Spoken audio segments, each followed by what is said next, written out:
bien oui, effectivement, nous sommes à quelques jours de Noël, donc on a privilégié ce matin la lecture jeunesse. Et moi, mon coup de cœur, c'est cette trilogie d'Éric Boisset qui s'appelle Les Pierres de Fumée. Alors le premier tome, c'était La Prédiction, c'est sorti au mois de juin, et le nouveau est arrivé au mois de septembre.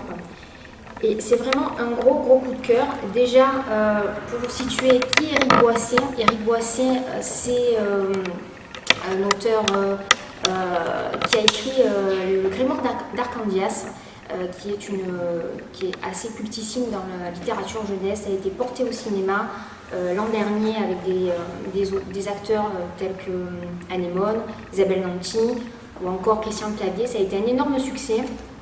Également, précédemment, Nikos Stratos, aussi du même auteur, avait été déjà porté au cinéma.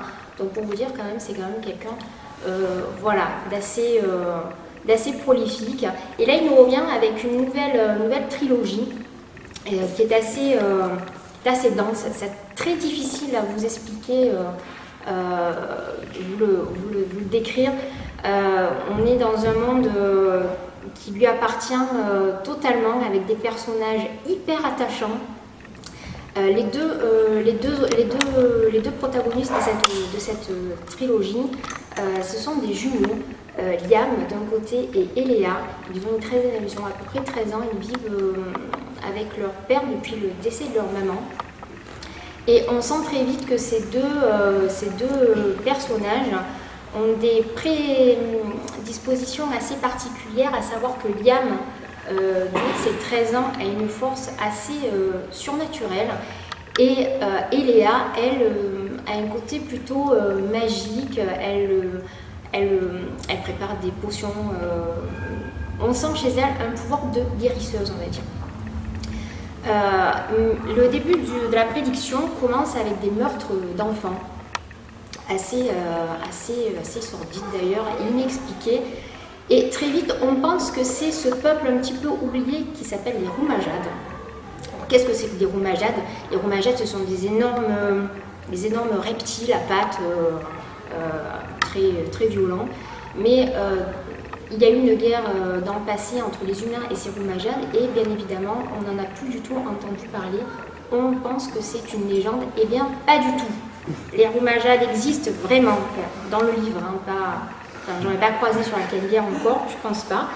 Mais en tout cas, ce peuple existe et va essayer de reprendre le pouvoir. Donc, il leur arrive que des malheurs à ces pauvres Eléa et Liam, parce qu'ils vont être très vite séparés. D'un côté, nous allons avoir Liam qui va être pris sous la tutelle d'une espèce de mélange entre Yoda et Gandalf, un maître bâtonnier qui va l'initier aux armes. Et Eléa, malheureusement, elle va être enlevée par les Roumajades. Autant dire qu'elle va passer un sale quart d'heure, la pauvre fille. Et du coup, elle, par contre, va être prise sous la tutelle d'une une chancelière un peu magicienne qui va lui apprendre la magie des souffles.